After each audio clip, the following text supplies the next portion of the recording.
एक ऐसी चीज जो हर इंसान का सपना होता है। अपने सिर पर एक छत हो और वो भी अपनी खुद की हो। इससे बड़ा सुकून शायद ही किसी और चीज में मिलता हो। लेकिन इस सपने को पूरा करने के लिए अक्सर हमें होम लोन का सहारा लेना पड़ता है। और जब बात लोन की आती है तो सबसे पहले दिमाग में यही सवाल आता है कि आखिर ईएमआई कितने की बनेगी? क्या हम उसे हर महीने आसानी से चुका पाएंगे? अब इसी ईएमआई को लेकर एक बड़ी खबर सामने आ सकती है। आने वाले दिनों में हो सकता है कि आपकी होम लोन की ईएमआई कुछ हद तक कम हो जाए। ऐसा क्यों? ऐसा इसलिए क्योंकि रिजर्व बैंक ऑफ इंडिया एक अहम मीटिंग कर रहा है जिसे कहते हैं मॉनेटरी पॉलिसी कमेटी मीटिंग।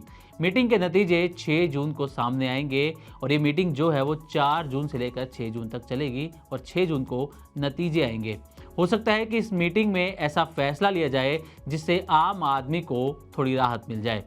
ऐसा क्या फैसला ले सकता है आरबीआई और इस फैसले से आपकी ईएमआई पर क्या असर पड़ेगा, ये आपको आसान भाषा में समझाते हैं। नमस्कार, मैं हूं सिमरनजीत सिंह और आप देख रहे हैं मनी 9। जैसा कि हमने आपको बताया कि RBI monetary policy committee meeting कर रहा है। इस मीटिंग में आरबीआई तय करेगा कि रेपो रेट घटाना है या फिर नहीं। अब आप सोच रहे होंगे ये रेपो रेट क्या भला है? रेपो रेट वो ब्याज दर है जिस पर आरबीआई देश के बाकी बैंकों को पैसा उधार देता है।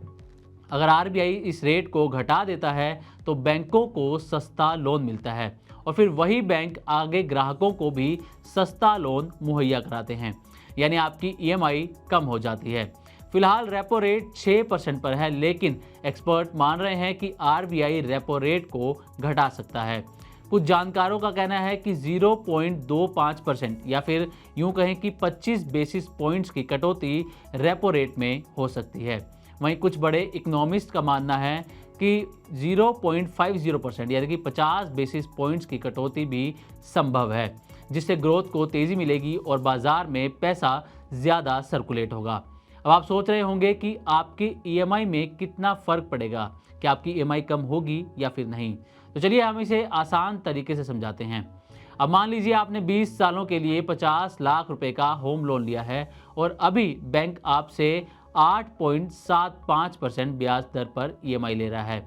अगर आरबीआई 0.50% यानी कि 50 बेसिस पॉइंट्स की कटौती करता है, यानी ब्याज दर घटकर 8.2% हो जाती है, तो आपकी ईएमआई जो पहले लगभग 44,186 रुपये बनती थी वो अब घटकर 42,603 रुपये हो जाएगी।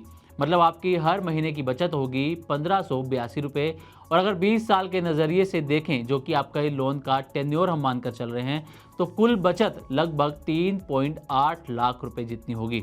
अब मान लेते हैं कि अगर आरबीआई सिर्फ 25 बेसिस पॉइंट्स की कटौती करता है, यानी ब्याज दर घटकर 8.50% यानी कि 8.5% हो जाती है, तो आपकी ईएमआई घटकर 43,391 रुपये हो जाएगी, जो पहले 44,000 से थोड़ी ज़्यादा थी। साथ ही साथ हर महीने की बचत 794 रुपये और 20 साल में कुल बचत 1.9 लाख के करीब होगी। तो आप समझ सकते हैं कि सिर्फ आधा फीसदी ब्याज दर घटने से आपकी जेब में लाखों रुपए बच सकते हैं। और यही वजह है कि 6 जून की आरबीआई की मीटिंग का सबको बेसब्री से इंतजार है। आज के लिए बस इतना ही। आपको ये रिपोर्ट कैसी लगी ज़रूर बताएं और बने रहें मनी 9 के साथ और सब्सक्राइब करें हमारे चैनल। साथ ही बिजनेस और पर्सनल फाइनेंस से जुड़ी तमाम खबरों को आप हमारी वेबसाइट money9live.com पर भी पढ़ सकते हैं।